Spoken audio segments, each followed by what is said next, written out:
1828 সাল মেদিনীপুরের বীরসিংহ গ্রামের এক দরিদ্র ব্রাহ্মণ পরিবারের ছেলে বাবার সাথে পায়ে হেঁটে কলকাতায় চলেছে লেখাপড়া শিখতে।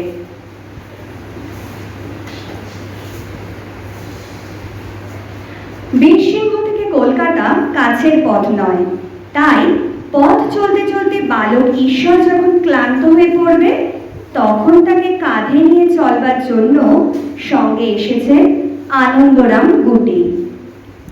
বুঝলি ঈশ্বর, বুঝলি আনন্দরাম, আমরা এখন শিয়ালখোলায় পাকা রাস্তায় উঠেছি। বাবা, আমরা এই রাস্তা ধরে কলকাতা যাবো? হ্যাঁ বাবু, ঠিক আছে বাবা। রাস্তা দিলে এগুলোকে শিল্প বলে না। কি বলে বাবু? এগুলোকে বলে মাইলস্টোন। বাবা, মাইলস্টোন কি বাবা? মাইলস্টোন হলো ইংরেজি শব্দ, আর স্টোর মানে হলো, আর মাইল হলো মানে এখান থেকে আমাদের আত্মপ্রসার সময়, আর স্টোর মানে হলো পাথর। ঠিক বুঝলাম। আচ্ছা, আমি তোমাকে বুঝিয়ে বলছি।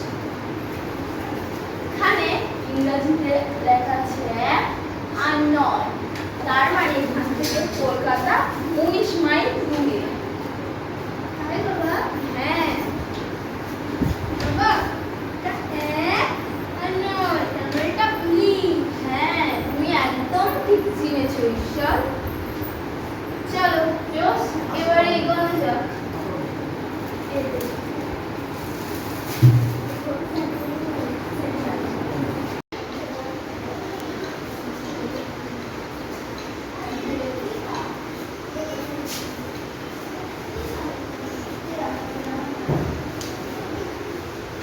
বাবা, আমি 1 থেকে 10 অঙ্ক কিনে ফেলেছি, 1 থেকে 10 পর্যন্ত। কি কথা?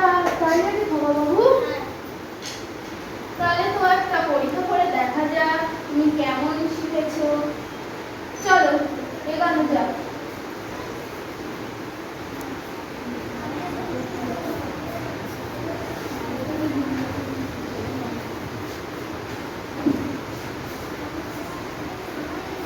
ঈশ্বর, এবার বলো তো এটা কত? বাবা, এটা 9। হ্যাঁ, তুমি একদম ঠিক বলেছো। চলো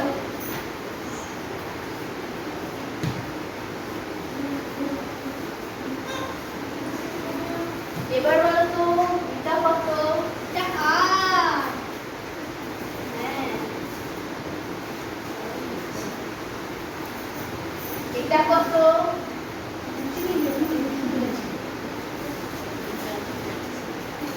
এটা কত বলো তো? বাবা, এটা 7। হ্যাঁ,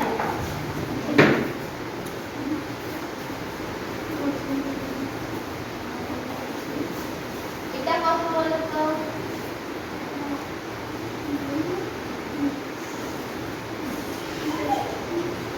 শোভারানী এগিয়ে এসে বলো যে ঈশ্বর তো বাংলা অঙ্ক জানে। ওটা বাংলা অঙ্ক জানি, বাংলা অঙ্ক দেখে তো বলছে না তো। একটা পরীক্ষা করে দেখা যাক ও সত্যিই চিনেছি। বাবু, আর কত দূর? আর অনেক দূর। ঈশ্বর, এখান থেকে কলকাতায় যাচ্ছ পড়াশোনা করার জন্য, মন কেমন করবে না?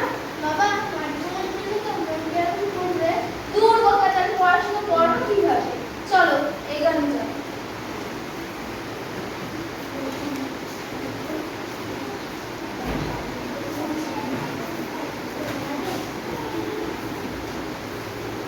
ঈশ্বর, এবার বলো তো এটা কত? বাবা, এটা তো 6 টাকা দিতে গেলে 5 আছে তাই না? মনে হয় আমি ভুল করে 5 লিখেছি। তুমি একদম ঠিক ছিলেছো ঈশ্বর, আসলে ওখানে ঠিকই লেখা আছে। কি কথা? আমি ইচ্ছা করে তোমাকে দেখাইনি ওই অঙ্কটা। আসলে আসার সময় ওখানে লেখা ছিল। আসলে 6 নম্বর পাঠকটা আমি তোমাকে গল্প করতে করতে দেখাইনি, ইচ্ছা করেই দেখাইনি। তুমি একদম শিখে ফেলেছো ইংরাজি অঙ্ক। এইভাবেই পথ চলতে চলতে ঈশ্বর ইংরাজি অঙ্ক শিখে ফেলেছিল।